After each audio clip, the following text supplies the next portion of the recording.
Imminent means right now, like imminent as in coming very soon. That was 4 days ago. That's a load of shit.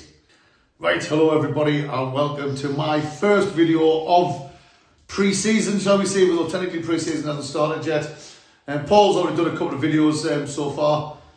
Obviously I haven't been on them for obvious reasons, which Paul obviously told you about. I'm crippled up and I like to talk a lot with my hands, however I can only talk with one hand now, so you're going to see a lot of one-arm movement. Paul said in his video, first video after the last game of the season, we needed a break, we needed time away. Like, I'm sure all of you did as well. Anybody, I haven't seen one Sunderland fan who's been happy with anything since Christmas. And when that season finished, I think there was a big sigh of relief. We just thank God that is over. So me and Paul both took some time out. Obviously there might have been content that you might have thought there could have been a video on, but we chose not to because we didn't think anything was substantial. And as it turned out, we were right. Because we're finally doing videos again, and there's still nothing concrete, and we still didn't know what's going on. But we all needed a break, a bit of relief. But obviously we're getting back in the football mood now because the Euros is about to start. After the last two friendlies, I didn't think we're looking forward to that very much either. But you know, how are the lads? Obviously the season's getting closer now, so we will be coming up with more videos. According to KLD, who released a statement the other day, basically they want to make sure they make the right decision, and apparently appointment is imminent. Now, I don't know about you, but as far as I'm aware, imminent means right now. Like imminent as in coming very soon.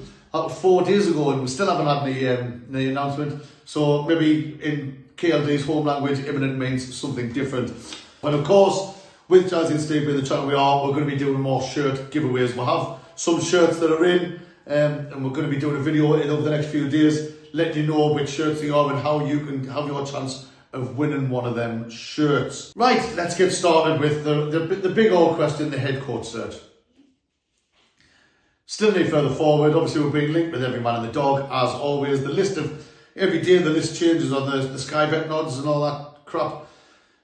Will Still was top of the leaderboard for ages, and then now he's taken over Lens. Now, if you remember back last season when we were first linked with him, I didn't want him, so I'm not bothered in the slightest.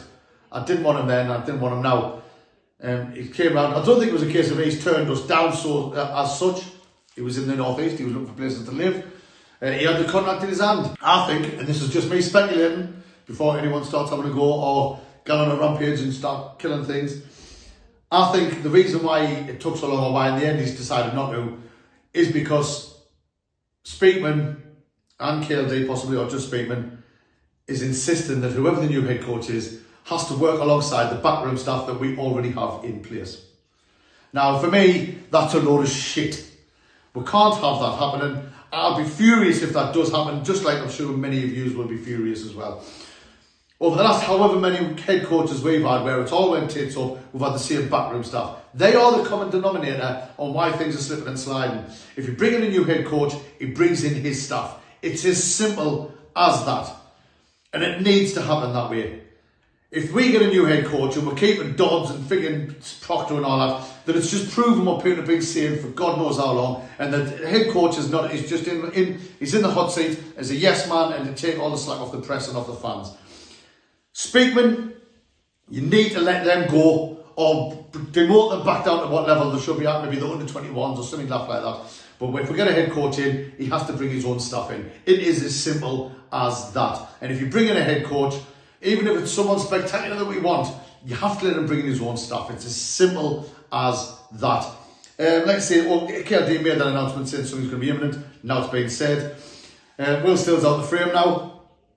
And now the front runners are Liam Rosner, apparently the second one. And I've also heard over the last couple of days, John Terry, apparently he's heavily in the mix as well, in the underground circles.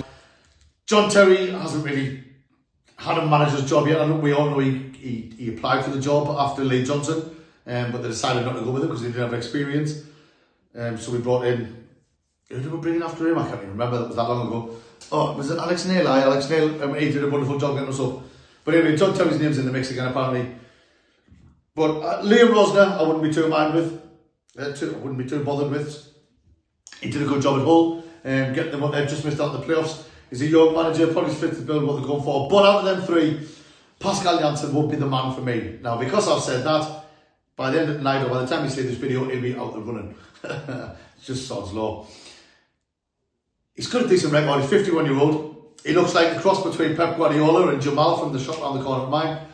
But he's got a good record with working with youngsters, as they do in the Dutch League. The Dutch League is just known for bringing on young talent and then letting them spread their wings out further afield.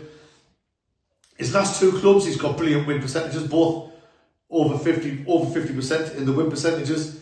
And he's got a good reputation in the clubs he's been at. I believe that the last club he was at, he only left because he didn't like the way things were being run behind the scenes. It was something to do with politics and stuff like that, which I never get myself involved in. He likes to play a 4-3-3 with an attacking style, mainly coming in from the wings. He likes his fullbacks to overlap the wingers after the wingers have cut in. He's not a very high press man, apparently. From what I've read about him, obviously I didn't know about him, just like anyone does, but from what I've read about him, I think he is out of the contenders that have been linked, I think he's the one I would like to see through the door. Which, like I said, haven't said that. Now he'll probably he'll be out and running. But the main thing for me with the head coach position has got to be letting them bring in the own backroom staff. I cannot say that enough. I really can't. Dodds and Proctor, no, they need to go back to their level of the under-21s or even lower, and let the head coach come in with his staff and let them do their job. Speak when your job is to be the overall runner of the club, apparently.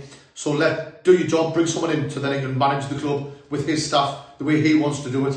It's not your flaming job, alright? I know he's not watching, but I'm still going to say it. But no, new head coach in. Jansen is my hopeful one out of the ones who's been linked at the moment. So we'll have to wait and see. Transfer rumours as well. It's not too bad at the minute. It will get worse as the pre-season goes on.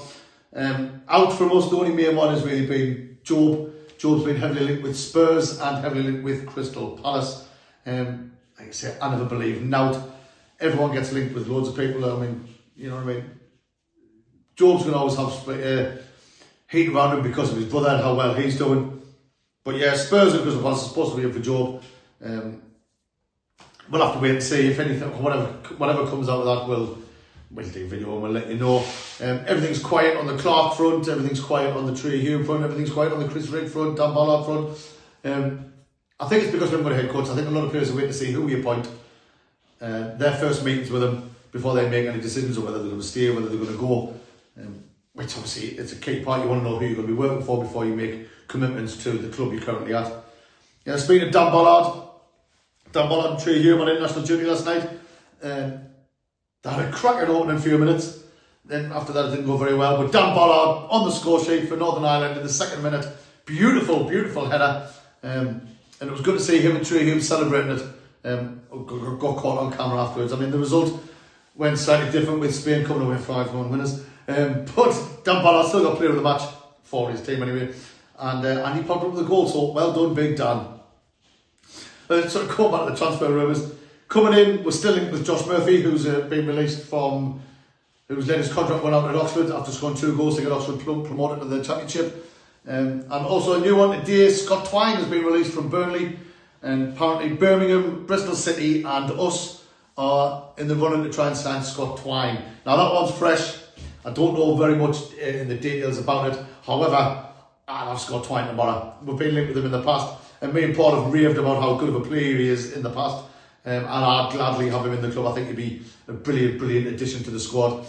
And from Notts Forest, a player that we were linked with in January and we've been linked with before, I think, Atif Kanatia, he's been released from Nottingham Forest. Could we be going back in to see if he'd be interested in coming to us? Could we not? We do not know. But I know we've been heavily linked with him in the past and he's been released by Notts Forest. So there may be something coming on that front. Obviously, the striker from West Ham, Mbuma, he's been heavily linked with joining us. But recently, apparently West Ham, there's Mbuma and somebody Johnson. Johnson's not linked with us, he's linked with somebody else. But Crystal Palace, I believe it is. But West Ham had accepted the fact that they were going to lose them. But over the last couple of days, it's come out that West Ham are actually now confident of keeping them. So we'll have to keep an eye on that and wait and see what's going to happen. Mbuma is, Alex, I don't know much about it, but we do have a West Ham connection with obviously Elise and what's his name? Ekwala. Bloody hell, I have to get Port out of that one. Right, obviously we have got a heavy connection with West Ham with Elise and Ecuador coming from there. So they might have a bit swayed getting them to come. But the guarantee football might be a big pulling thing. But West Ham apparently now looking at keeping him. But we'll have to wait and see. And Callum Styles, obviously, when his loan still is finished, we still have the option of making that signing permanent. However, in pre-season, should have said, in friendlies for Hungary before the Euros, he came off injured in the last game. I don't know how bad that is. Hopefully not too bad, so he gets to have a good Euro stint.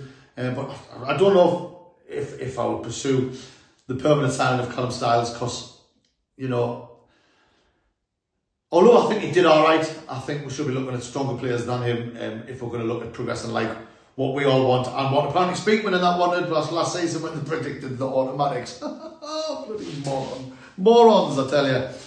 But that's it. Just a little one from me, just to say, yeah, I'm back. Well, more videos will be coming our way. We've had our break. More videos will be coming our way whenever there's any more news about the club. And yeah, that's about it. Me and Paul will be coming to do another video over the next couple of days where we'll have a laugh about our predictions from last season, and also we'll have some more information about the shirt giveaways. But from me, that's it. Hit the thumbs up and subscribe if you're new, and I'll see you in the next video. Away the lads!